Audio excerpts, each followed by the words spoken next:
What are you doing here? This place is off limits to strangers.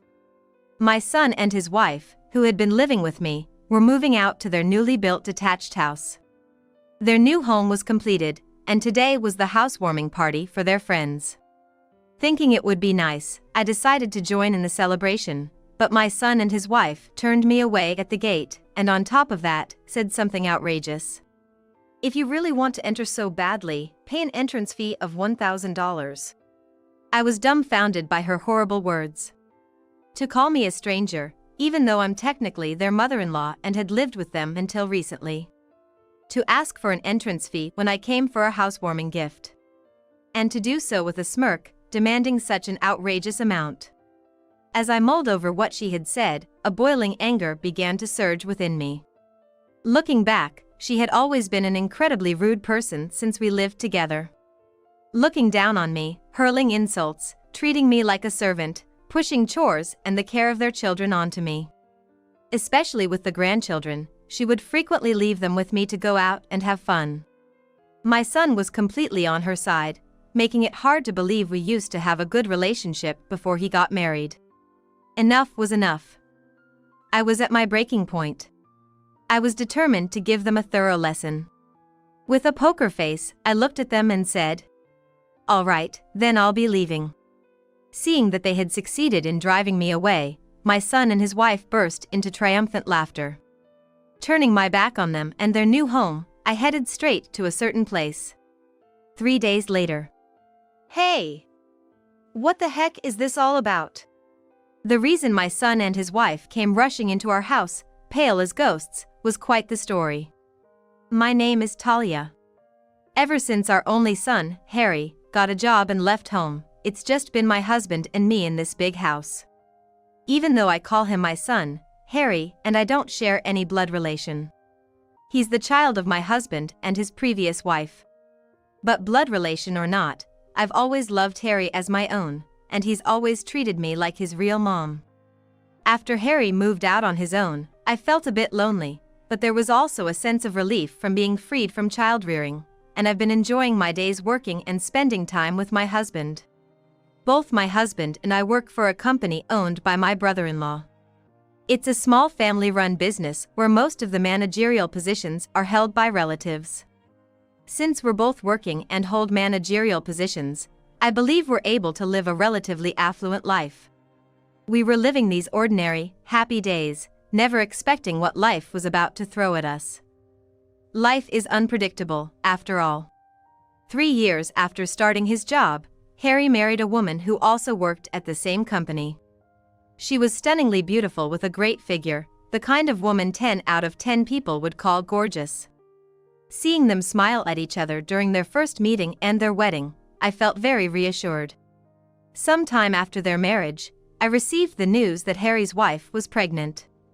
Oh, congratulations! When is the baby due? Thanks. The due date is still quite a way off. Why do you sound so gloomy? I was excited to hear the news about my first grandchild and offered my congratulations, but Harry's voice was heavy with concern. Was there already a problem? When I asked, worried, Harry started to speak in a feeble voice, actually. According to Harry, his wife takes great pride in her appearance. Since getting pregnant, she's been struggling with her belly getting bigger and her body changing, becoming increasingly hysterical. Every night she steps on the scale, looks downhearted, and screams when she looks in the mirror. Harry tries to comfort her by saying, "It's just a sign that the baby is growing well. It's not because you're getting fat, but it seems to have the opposite effect on her." It seems that my son's wife was growing increasingly frustrated, feeling that my son wasn't understanding her struggles, interpreting him as an unsupportive husband. She was berating him almost daily, and it sounded like he couldn't take it anymore. "I can't support her on my own, please help me," he pleaded with tears in his voice, asking if they could move in with us. Honestly, I didn't think moving in with us would distract her from her feelings, and given that we're both working during the day, I didn't see how we could offer much support. However, sympathizing with my son, who felt he'd collapse if he had to continue living alone with his wife, my husband and I discussed it and decided to welcome them into our home. After my son and his wife moved in, my impression of her only worsened. It started from her very first comment on moving day, which was a mockery of our home. "What's with this house? It's so old and dingy. Plus, it's cold. Oh, I wish we stayed in our apartment even if it was smaller." Our home is a traditional Victorian-style house that's been in my husband's family since his grandfather's time. It's charming in its way, but admittedly old in many respects. It's prone to drafts, so her complaints weren't unfounded. However, as someone about to live with us, it seemed utterly disrespectful to openly criticize our home in front of us, the homeowners and her in-laws. But her bad behavior didn't stop at mocking our home. "Hey, old woman, can you make dinner quickly? And make sure you clean up properly. It's unbelievable how dusty it gets inside. What if something happens to the baby because of it?" My son's wife began treating me like a servant and throwing derogatory comments my way. I reprimanded her once for such behavior, but she retorted, "I'm pregnant. What if I miscarry because of the stress?" and refused to change her impolite attitude. Despite doubting that such things would cause a miscarriage, I was aware that pregnant women are delicate and shouldn't be stressed. I hoped that once the baby was born, her attitude would improve. Perhaps she was just irritable because things weren't going her way during pregnancy. Her hormonal balance must be off, and she must be having a hard time. With this in mind, I had no choice but to remain silent and choose to endure her brutality. A few months after they moved in, my son's wife gave birth to a healthy baby. My husband and I were overjoyed at the arrival of our much-awaited first grandchild. Exhausted from the birth, the usually noisy daughter-in-law was quiet for a while, allowing us to enjoy a brief period of peace. However, about a month after the birth of the grandchild, our household became even more miserable than before the delivery. First off, not long after the birth of my grandson, my husband was killed in a car accident. I was left in shock by the sudden loss of my husband. While drowning in deep sorrow, I managed the funeral and returned home. In the living room, my son's wife, who had claimed she couldn't handle the stress of the funeral because she was postpartum, was sitting heavily on the sofa my husband always used. She noticed my return and hurled insults. "Now that he's gone, the house feels so much bigger." Oh, what a relief. I couldn't believe the words she snorted through her nose and doubted my ears. But she continued to speak ill of my late husband, making it clear that her disrespect was heartfelt. True, my husband was a workaholic, but I respected and loved him for his dedication. To have my son's wife, who barely knew him and always complained, mock him was infuriating. As I was about to retort, my son said something unbelievable. "Yeah, really. He was never home but always had something to nag about when he was. It was so annoying." My son who took advantage of his wife and started belittling her husband.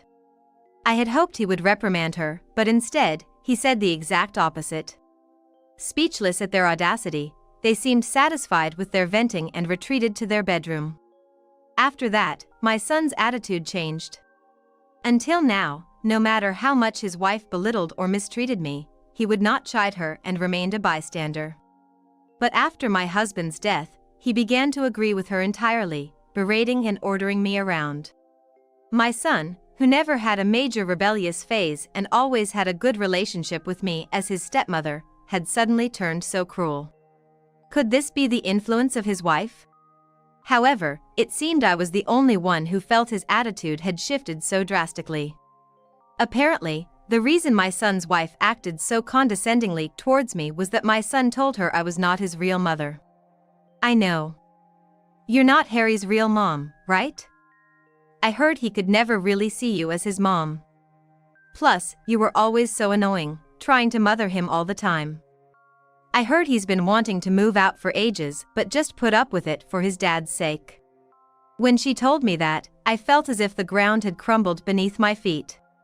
I couldn't believe my son felt that way about me. As she sneered and said, "So, I really have no reason to respect you, do I?" Before walking away, I watched her back in stunned silence. Moreover, my son and his wife's behavior began to escalate, they didn't just hurl insults at me anymore, but started dumping their child on me to go out and enjoy themselves. Completely disregarding my schedule, they would go out day or night with friends, indulging in shopping sprees or parties. At times, they even took overnight trips for the weekend, leaving their infant child with me. What were they thinking, leaving a baby to gallivant around? Despite my protests every time they pushed their child on me, they wouldn't listen. Worse, they would say things like, "You should be grateful to spend time with your adorable grandchild." And the worst part was them leaving their crying baby with me at night. "Hey, I was sleeping so well, and you woke me up. Make it stop crying, will you?" It's unbearable being woken up every night like this. Make sure the baby doesn't cry at night, okay? It's natural for babies to cry at night. No matter how well you take care of them during the day, babies will cry. To demand that I, and not they, should solve this is absurd. Do they lack parental awareness? Though I'm filled with resentment, if I refuse to take care of my grandchild, they'd probably just neglect him. Unable to abandon my dear grandchild, I found myself stuck with taking care of him as they demanded. As time passed, years went by. My grandson grew up healthy and gradually became less of a handful, truly in his most adorable phase. Yet, my son and his wife continued to leave him with me while they went out.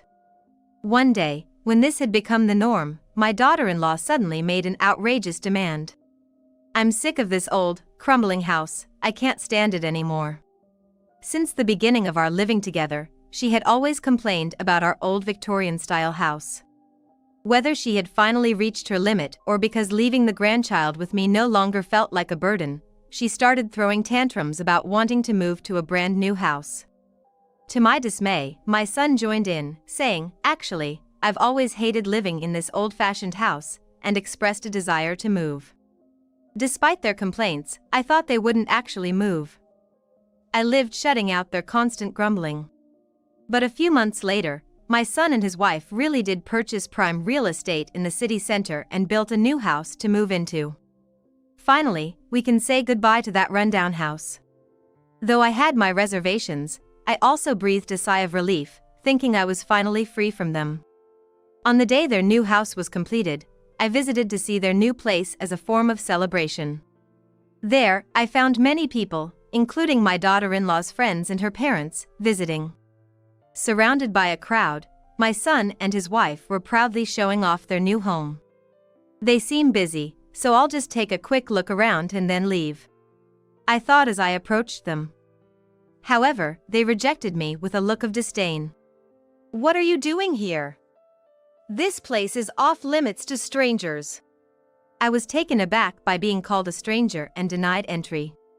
Right after that, as if she had thought of something amusing, she smirked and said, "If you really want to come in, then pay an entrance fee of $1,000. I was shocked by such an outrageous demand. To call me a stranger, even though I'm technically their mother-in-law and we lived together until recently. To ask for an entrance fee just to visit for a housewarming. And to do so with a smirk, demanding such an exorbitant amount." As I processed what she had said, a boiling anger began to surge within me. Reflecting on our time living together, she had always been incredibly rude. Looking down on me, hurling insults, treating me like a servant, pushing chores and the care of their child onto me. Especially regarding their child, she would frequently leave him with me to go out and have fun. My son was completely on her side, making it hard to believe we used to have a good parent-child relationship before he got married. It might be unavoidable that he can't think of me as his mother, but I've always considered him my true son and believed I raised him with love. Yet, the moment my husband died, they stopped pretending and began to mock me. Doesn't he feel any gratitude for how he was raised? I was seething with anger, feeling as though my kindness had been repaid with betrayal. I've reached my breaking point.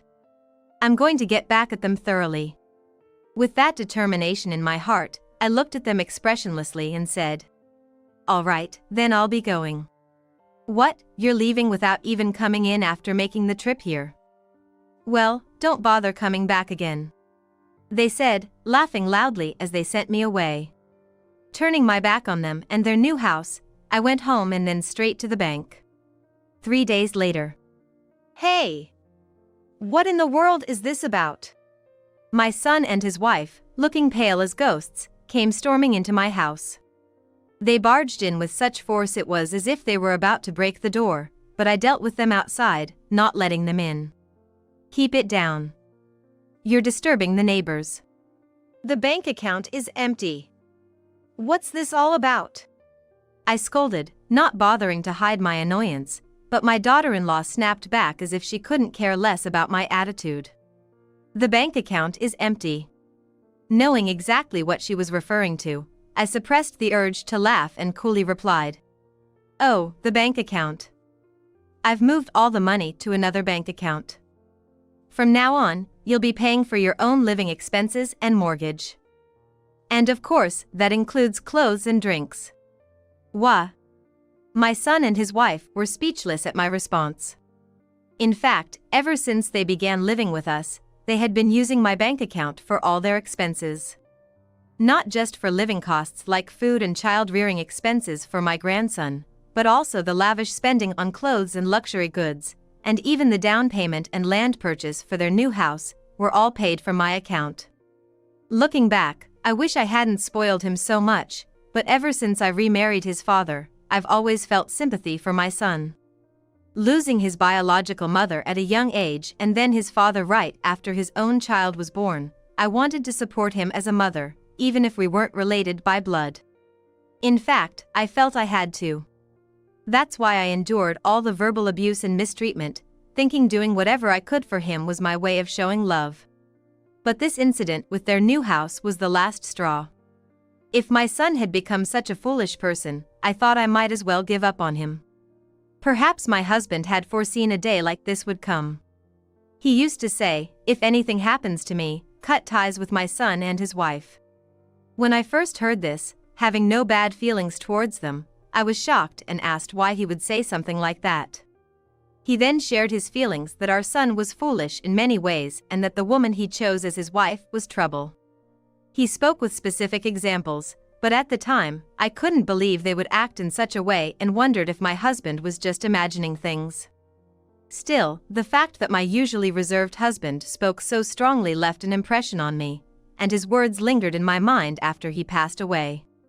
Every time I was mistreated by my son and his wife, I would pray at my husband's altar for advice. And this time, I declared, I think it's time to let go of my son, before heading to the bank. Maybe being cut off from the bank account and losing access to the money they freely used hit them hard. They stood dumbfounded, their faces ashen. "Is that all you have to say? Then please leave." "Wait, wait!"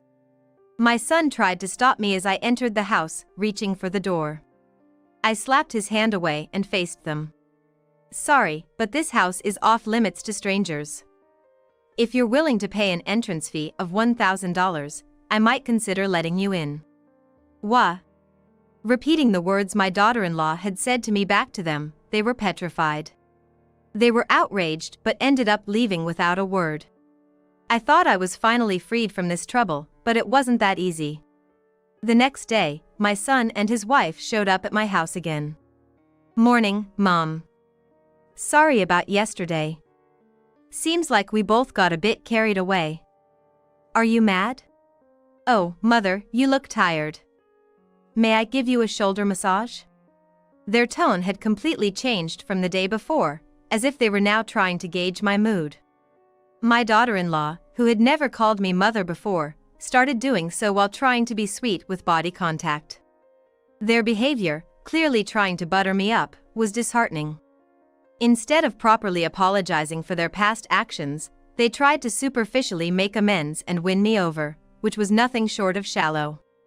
They probably didn't believe I would truly cut them off. Fed up and not wanting to say anything, I was repulsed by how sickeningly sweet they were trying to be and bluntly rejected them. "Buttering me up now won't change anything. I won't give you a penny anymore. Please leave." Realizing their strategy wasn't working, they instantly dropped their facade and began yelling in anger. "After we went out of our way to humble ourselves, you get all high and mighty. You dare talk back like that, you old hag. Just give us the money. Their true colors showed as they hurled unbearable insults at me.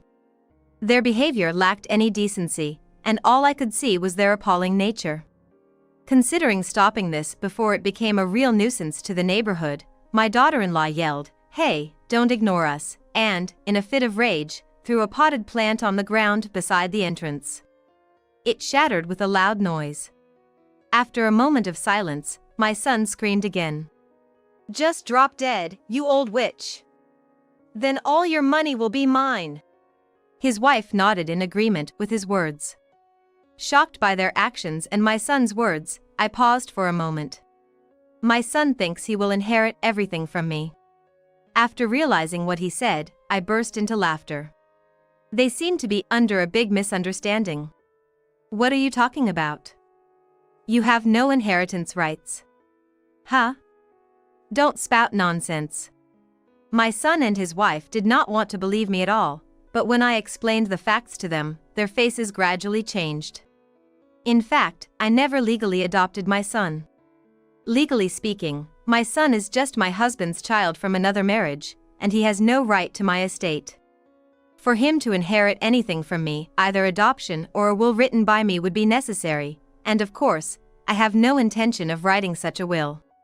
The only other option would be adoption, but I've already filed a non-acceptance declaration to ensure he can't adopt me without my consent. This means, unless I change my mind, it's impossible for my son to inherit anything from me. So, even if I pass away, you two won't get a dime from me. Now, if you understand, please leave. But my son and his wife, who clearly had been counting on my inheritance, were shocked by this revelation, lost for words and stunned. Even when prompted to leave, they didn't budge. Fed up, I casually picked up my smartphone and made a call. "Hello, is this the police?" My flower pot at home was broken. Yes, the perpetrator is still right in front of me. Could you come quickly to catch them? What? The police? I had called the local police station. I reported the incident of my daughter-in-law breaking the flower pot as property damage. Realizing I had called the police, they were terrified and fled from my house before the police arrived. Watching them hastily leave, I felt relieved, thinking I had finally resolved the problem that had been troubling me for years. By the way, after the flower pot was broken, I chose not to press charges since I wasn't injured, allowing the matter to be resolved without further action. I just wanted to get rid of my son and his wife without making a big fuss, thinking it could lead to more trouble or resentment if I did. I decided not to press charges over the broken flower pot since I wasn't injured, and it wasn't very expensive. Later, I heard through the grapevine that my son and his wife continued to live lavishly and were on the brink of ruining themselves financially. Despite not having access to my account, my daughter-in-law, assuming there was money in my son's account, didn't stop her extravagant spending and used credit cards. Her calculation was way off. There wasn't enough money in my son's account to cover her spending. As a result, my son was overwhelmed by the mortgage for their new home and his wife's spending, piling up debt after debt. The debt ballooned to an amount far beyond repayment, and in desperation, my son resorted to embezzling company funds. This was quickly discovered, and he was fired as a result. Burdened with debt and now jobless, his wife demanded a divorce, seeing no use in him any longer. However, my son refused to consent to the divorce, and their argument escalated into a legal battle. Shockingly, during the court proceedings, it was revealed that my grandson was not my son's child, indicating that his wife had been unfaithful. This added issues of alimony payments to the messy divorce, further complicating the situation. The two are still embroiled in a bitter court battle, hurling insults at each other. Meanwhile, I've finally been freed from the headache that was my son's family's problems and have been able to devote myself more passionately to my work. As a result, our company's sales have multiplied, bringing joy to my employees and raising my personal reputation. While there's no promotion or raise left for me to achieve, which I wasn't particularly interested in anyway, I feel more motivated to work hard for the sake of my employees who look up to me. Now alone in the spacious house that once held my family, I live here immersed in memories of my late husband. Every day, I smile and talk to his photo, spending my days in peace.